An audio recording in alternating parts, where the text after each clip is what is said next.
Welcome back to motivation tuition classes. स्वागत है आपका एक बार फिर से मोटिवेशन ट्यूशन क्लासेस में। इन क्लासेस में हमने स्टार्ट कर रखा है भाई क्लास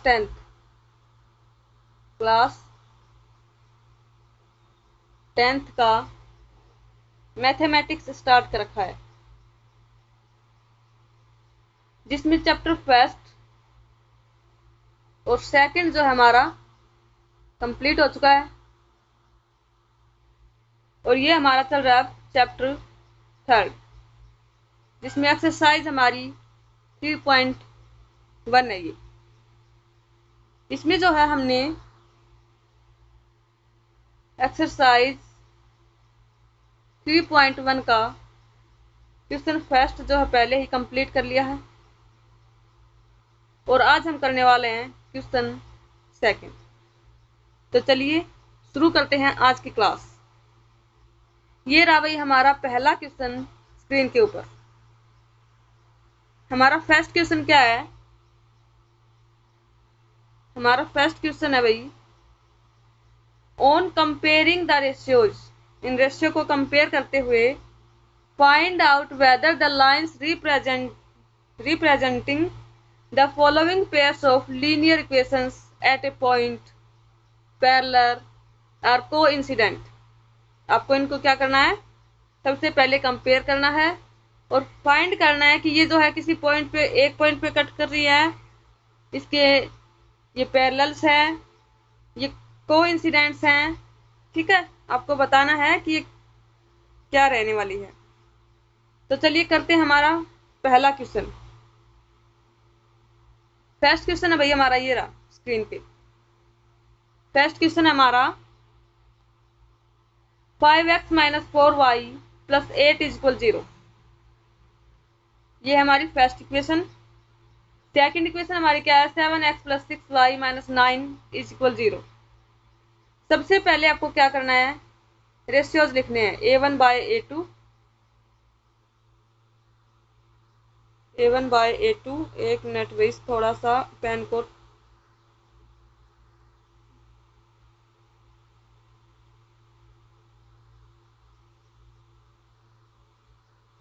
थोड़ा सा हल्का कर लेती हूँ। ठीक है, a1/a2 = b1/b2 = c1/c2।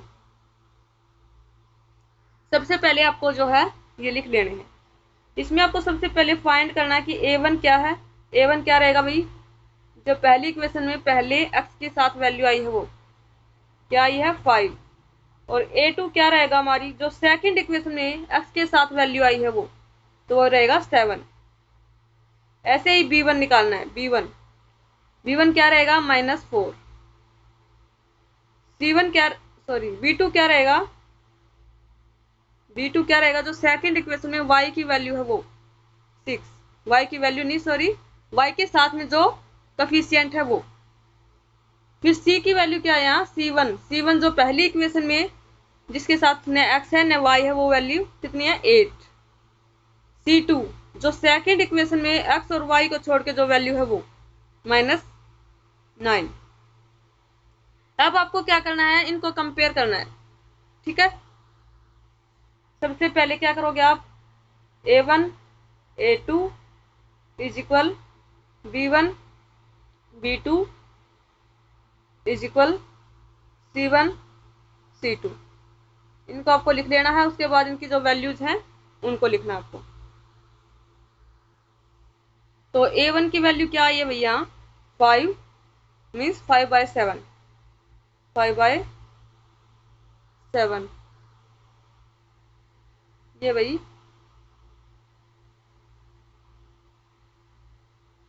क्यों नहीं लिखा जा रहा भाई इससे? एक सेकंड। हुआ भाई हमारी 5/7। और b1/b2 की वैल्यू क्या है हमारी? -4/6, -4/6। c1/c2 की वैल्यू क्या आई है हमारी? 8/-9। अब आपको क्या करना है? जो कट होता है उससे कट कर लेना ताकि शॉर्ट बन जाएंगे। जैसे 2 से कट होगा तो 2 × 2 = 4, 2 × 3 = 6। तो ये तो आया 5/7। ये -2/3 और ये 8/-3। इसमें मतलब क्या है इसका कि ये न तो ये जो दोनों इक्वल हैं और न ही जो है b1 और c1 जो है एक दूसरे के इक्वल है। इट मीन्स इसमें कोई भी इक्वल नहीं है, कोई भी इक्वल नहीं है, तो इसमें हम क्या कहेंगे, तो इसमें हम क्या कहेंगे भाई, ये जो है ना इनका जो है यूनिक सॉल्यूशन है। अगर लाइंस लिखना चाहो आप तो कैसे लिखोगे, देयरफॉर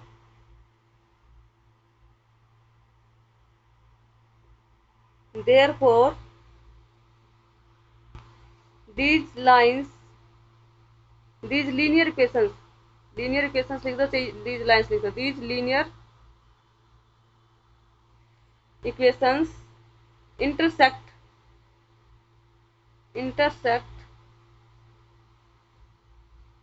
intersecting each other.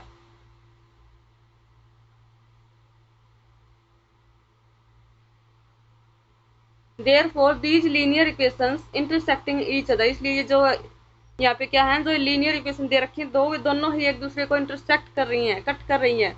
तो किसी भी पॉइंट पे अगर वो कट कर रही हैं, इसका मतलब इसका सॉल्यूशन क्या होगा, सिर्फ एक सॉल्यूशन, क्योंकि वो दोनों लाइनें किसी एक पॉइंट पे ही तो कट करेंगी और एक पॉइंट पे कट करेंगी, तो इसका सॉल्यूशन क्या होगा, one solution. Intersect therefore these linear equation intersecting each other at one point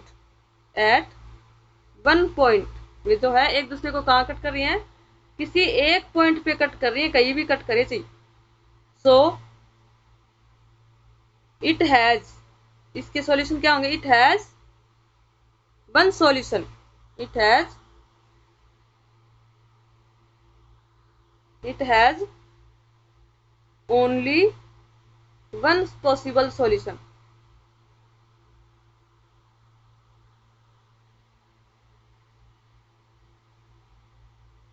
तो ये जो है कितने सॉल्यूशन है इसके पॉसिबल, केवल एक। ऐसे ही जो है आपको अगली जो सेकंड पार्ट है उसको कंपेयर करना है और उसमें बताना है कि कितने सॉल्यूशन होंगे इसके। सेकंड क्वेश्चन हमारा क्या है, 9x + 3y, सेकंड पार्ट हमारा क्या है भाई, 9x + 3y + 12 = 0, 18x + 6y + 24 = 0। तो चलिए करते हैं इस क्वेश्चन को हम।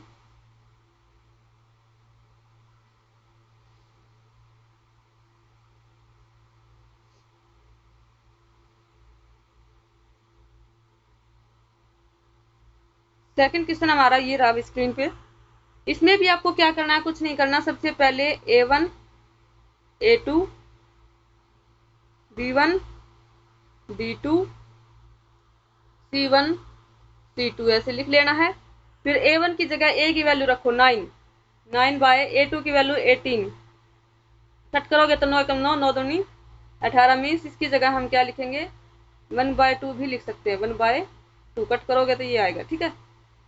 ये किसके इक्वल है, b1/b2, b2 की वैल्यू है 3 और b1 की 3 और b2 की 6, इसको कट करोगे 3 × 1 = 3, 3 × 2 = 6, तो ये क्या आएगा 1/2। ऐसे ही c1 c2 लिखेंगे 12/24, 12 × 12 12 दूनी 24, ये भी क्या आएंगे 1/2। तो इसमें आप देख सकते हैं कि तीनों इक्वल है भाई, देखो कट करेंगे इनको क्या आएगा, तीनों इक्वल आ रहा है, ये भी 1/2 आ रहा है, 1/2 और 1/2, मीन्स a1/a2 b1/b2 c1/c2 तीनों ही जो है एक दूसरे के इक्वल हैं। तो यहाँ पे इनफाइनाइट सॉल्यूशंस होंगे भाई, कितने सॉल्यूशंस होंगे, इनफाइनाइट। मतलब यहाँ पे किसी कट तो कहीं कर ही नहीं रही है। अगर कट नहीं कर रही इसका मतलब है कि सारे पॉइंट्स दोनों इक्वेशन के क्या रहेंगे, सेम रहने वाले हैं, और सेम रहने वाले हैं इसका मतलब इसके सॉल्यूशन कितने भी हो सकते हैं, इनफाइनाइट। तो चलिए इसको लाइनिंग में कैसे लिखोगे,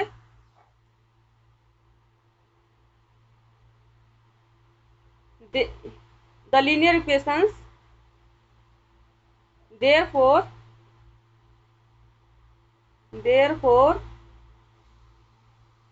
linear equations have infinite solutions,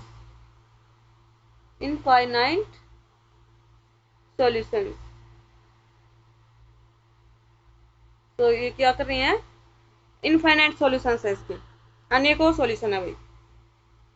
next question, next part हमारा क्या है, 6x माइनस 3y प्लस 10 और 2x minus y plus 9। Same वही क्वेश्चन है, मीन्स सेम वही तरीका आपको क्या करना है, लिख लेना आपको a1 a2 is equal b1 b2 और c1 c2। सबसे पहले आपको कंपेयर करना है इसको, लिखिए 6/2, a1 कितनी है 6 और a2 कितना है 2, कट करना चाहो तो 2 1 जा 2, 2 3 जा 6, ये क्या आएगा 3/1। नेक्स्ट है भाई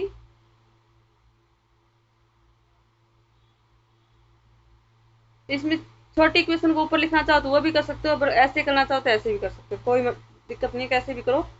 b1 b2 कितना आएगा -3 और -1, -3 -1, माइनस से माइनस कट हो जाएगा, 3/1 ही बचेगा ये भी। अगला क्या आएगा 10/9। तो इसका मतलब क्या है कि a1 a2 तो इक्वल है b1 b2 के, लेकिन b1 b2 इक्वल नहीं है c1 और c2 के। तो हम क्या लिखेंगे, तो लाइन्स आर, जो लाइन्स हैं वो क्या है parallel, PARREL, parallel to each other, एक दूसरे के वो क्या है पैरेलल है भाई, पैरेलल है तो क्या रहेगा, सो these linear equations, so these linear equations have no solution। तो इनका सॉल्यूशन जो है कोई भी सॉल्यूशन नहीं है, अगर लाइंस पैरेलल हैं तो इनका कोई सॉल्यूशन नहीं है भाई, नो सॉल्यूशन। ठीक है, ऐसे आपको करना है। चलिए करते हैं हमारा नेक्स्ट पार्ट। इस क्वेश्चन में 3 ही पार्ट है भाई, तीनों पार्ट हमने कर लिए। ठीक है, इसमें 3 तरीके हैं, आपको याद रखना है। चलिए एक बार फिर से रिपीट कर लेते हैं थोड़ा सा, ताकि पूरा क्वेश्चन आपको अच्छे से समझ आ जाए। थोड़ा सा रिपीट और करते हैं इसको। इस क्वेश्चन में जो सेकंड क्वेश्चन हमने किया, इसमें सिर्फ आपको 3 ही चीजें याद रखनी है। क्या, a1 a2 is equal b1 b2 is equal c1 c2। अगर तीनों सेम है, मतलब तीनों बराबर हैं, तो क्या रहेगा इनफाइनाइट सॉल्यूशन। एक चीज याद रखनी है, अगर इक्वेशन ऐसी बन रही है तो क्या रहेगा इनफाइनाइट सॉल्यूशन या फाइनाइट सॉल्यूशन, इनफाइनाइट लिख दो, इनफाइनाइट सॉल्यूशंस। ठीक है, अनेकों सॉल्यूशन होंगे उसके, अनेकों हल होंगे। ठीक है, अगर सेकंड क्या हो सकता है, सेकंड ये हो सकता है कि सेकंड तरीका क्या है, हो सकता है कि a1 a2 जो है इक्वल हो b1 b2 के, लेकिन b1 b2 इक्वल न हो c1 और c2 के। तो यहाँ क्या होगा, यहाँ होगा लाइन्स आर पैरेलल। लाइन्स कैसी होंगी, लाइन्स पैरेलल, PARREL, पैरेलल होंगी भाई। पैरेलल होंगी तो सॉल्यूशन क्या होंगे, नो सॉल्यूशन। क्या रहेगा, नो सॉल्यूशन, कोई सॉल्यूशन नहीं होगा इनका अगर ये पैरेलल है तो। ठीक है, एक तरीका क्या हो सकता है, नेक्स्ट एक इक्वेशन इसकी क्या हो सकती है, वो ये हो सकती है कि a1 जो है a2 इक्वल नहीं है b1 b2 के,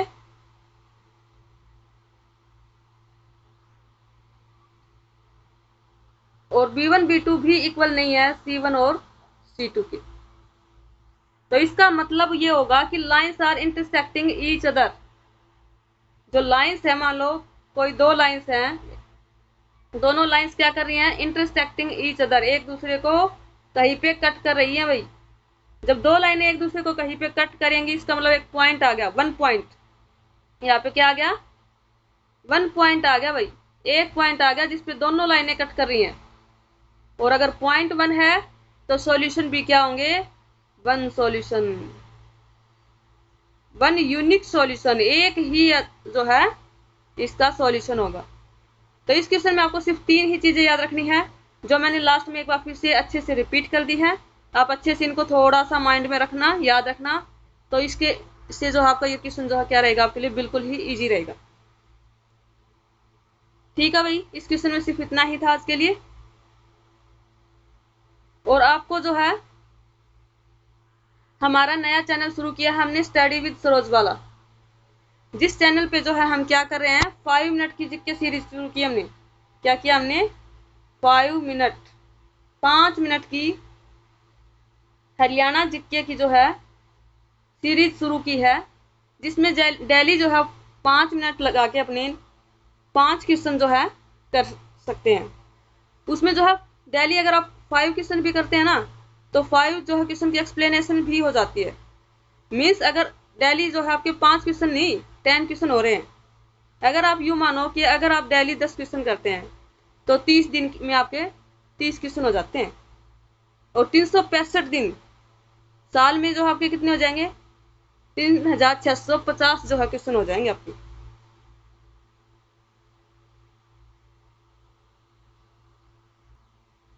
मीन्स देखिए, आपको एक छोटी सी शुरुआत करनी है। क्या करना है, डेली 5 मिनट देने हैं, 5 क्वेश्चन करने हैं, जिसमें आप जो है 5 क्वेश्चन के साथ जो है लगभग 10 क्वेश्चन कवर करेंगे। एक दिन में तो आप सिर्फ 10 क्वेश्चन करेंगे, महीने में आपके सिर्फ 30 ही क्वेश्चन होंगे, लेकिन जब साल कंप्लीट होगा तो आपके 3650 क्वेश्चन होंगे। लेकिन अगर आप यही जो है रूटीन अगर डेली रखेंगे, तो यूँ मान लो 3 से 4 साल में आप अगर 8th क्लास में भी आप तो भी 12th जब तक करेंगे ना, आपकी हरियाणा जीके बिल्कुल कंप्लीट कवर हो जाएगी, जिससे आपको 12th के बाद हरियाणा जीके को स्टार्टिंग से शुरू नहीं करना पड़ेगा। आप हरियाणा का कोई भी एग्जाम देंगे, उसमें जो है आप फटाफट क्वालिफाई करेंगे, और जो है 1-1 2-2 नंबर से रहने वालों की लिस्ट में नहीं आएंगे। तो आप जो है अपनी एक छोटी सी शुरुआत करो, डेली 5 क्वेश्चन की सीरीज को ज्वाइन करो। उसके लिए आपको सबसे पहले करना होगा हमारा स्टडी विद सरोज वाला चैनल को सब्सक्राइब, उसको सब्सक्राइब करो, बेल आइकन प्रेस करो, वीडियो जो आती है उनको ज़्यादा से ज़्यादा लाइक शेयर कमेंट करना न भूलें। ठीक है, आज के लिए इतना ही, मिलते हैं नेक्स्ट वीडियो में।